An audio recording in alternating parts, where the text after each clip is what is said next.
All right, all right. Welcome, everybody. Welcome to Luna Fires 100, episode 130. Hey, from the headquarter offices, from wherever you are, I trust that you're having an amazing time.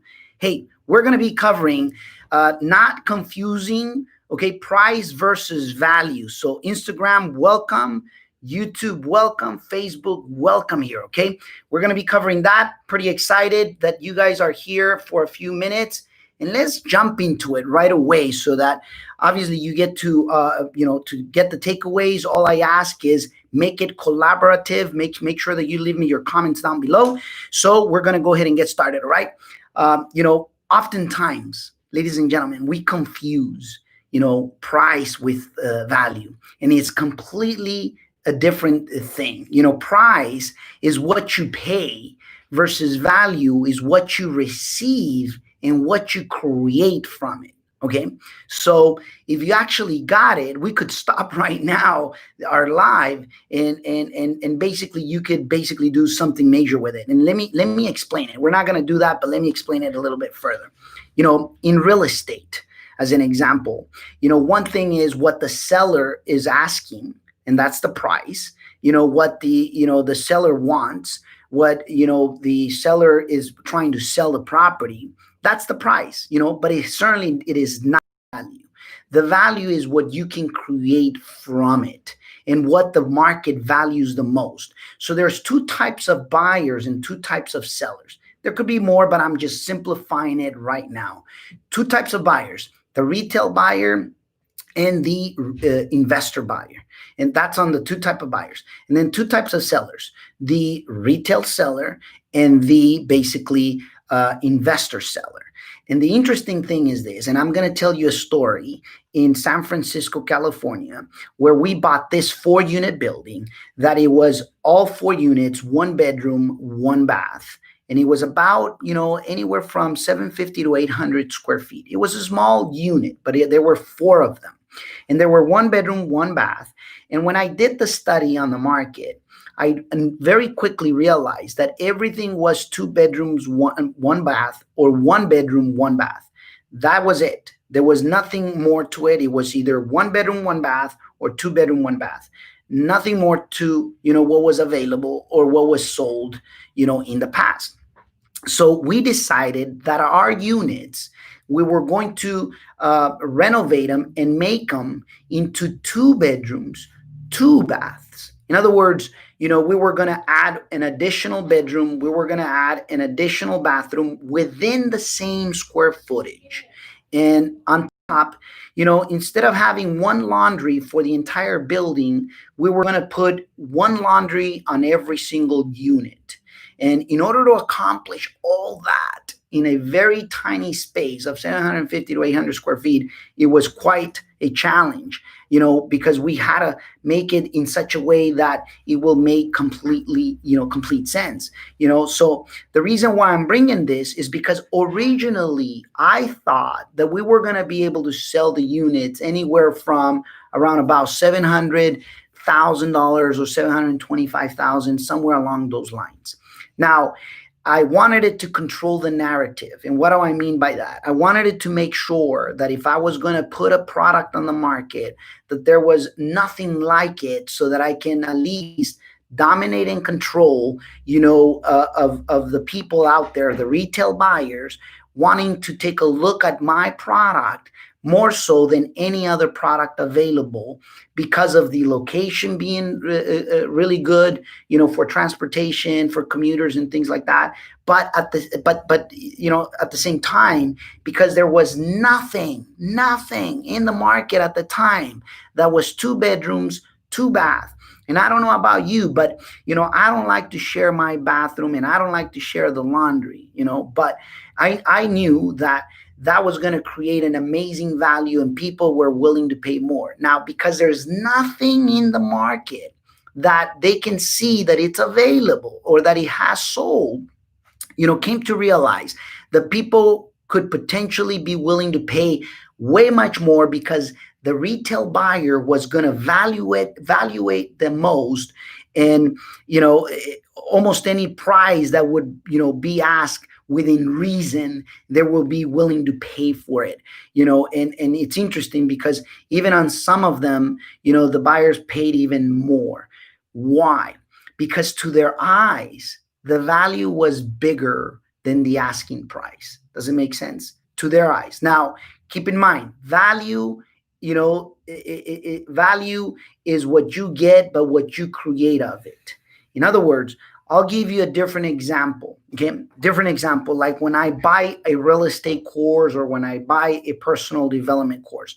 So let's just say, as an example, if I buy this book is probably $20. That's the price. That's what the asking price, and the value, it's going to be what I make out of it. What I make out of it. In other words, what is it that I'm going to apply, of what I learned. So there is an X factor, and the X factor is always you.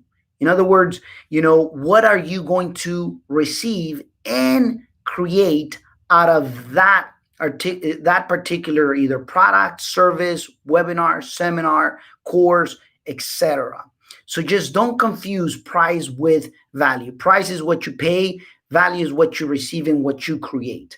And trust me, when you have knowledge and you put that knowledge to work for you, you can literally easily times it by 10, times it by 100, times it by 1,000. And I can tell you this because I am testimony that for the past couple decades, that I'm being in the real estate investing world, I can tell you that the first decade I messed it up because I didn't value, certain things like knowledge being one of them as much as I do today, and I understand that today the value is what we receive, but what we create out of what we're buying.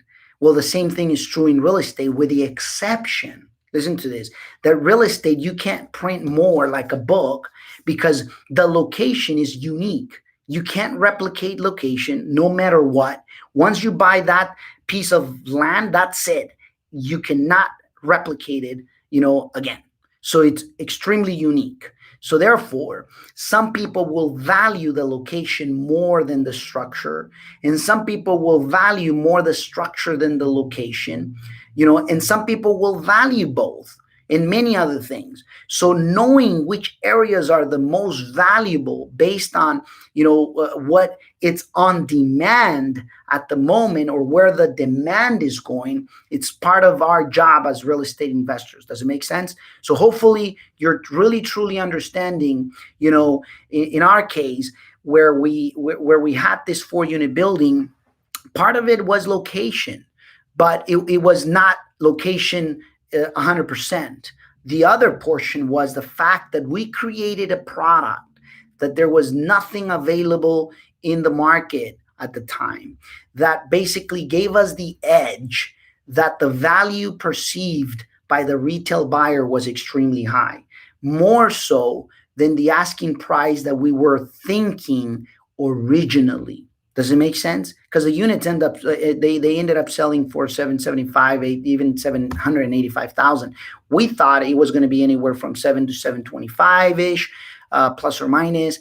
And it was interesting to see the fact that value is what people receive and create out of it. For people that bought those units, guess what? They already lived. They were already living nearby the area. So as a matter of fact, one of them was about a block and a half away from the building, from the units. Therefore, for that person, the value of buying his own place, it was higher than anybody else because he wanted it to be in the same, close to the same location where he was, even though, keep in mind, there's no, two locations alike. It's very, could be similar, but not the same. So anyways, having that said, just know that value is not the price, and price is basically what you pay for it, and value is what you're going to make out of it. And in our case, we bought the whole building and we decided to make it into 2 bedrooms, 2 baths, and bringing laundry to each one of the units, and therefore the value was created, and the value was perceived by the retail buyers, and the value was accepted as the final price, more so than what we were asking at the time. So therefore, you have it right there. Okay, just remember that you can't confuse them, because it has nothing to do, where value is not what you pay, is really price is what you pay. Value is what you're going to create off of it, is what you receive and what you actually make. In our case, within the same square footage, we decided to make so many more amenities that people perceive the value so high that for them, because there was nothing in the vicinity, they valued it the most. And it was an amazing for all. They won because now they got a product that is very unique, in the market, because nothing around it at the time was available, and we were the only ones. So we were controlling that narrative, that space, in that market, in that community, in that time. So there you have it. Congratulations for being with me here for a few minutes. And, if you want to continue learning about how to invest with real estate, just go to raullunaacademy.com, and you can subscribe, for free, as well as, some paid courses that we have. Okay. So anyways, a virtual hug from wherever you are. And always remember that there's a better way, that there's always more. But at the end, it truly only depends on you. Get to see you next time. Thank you.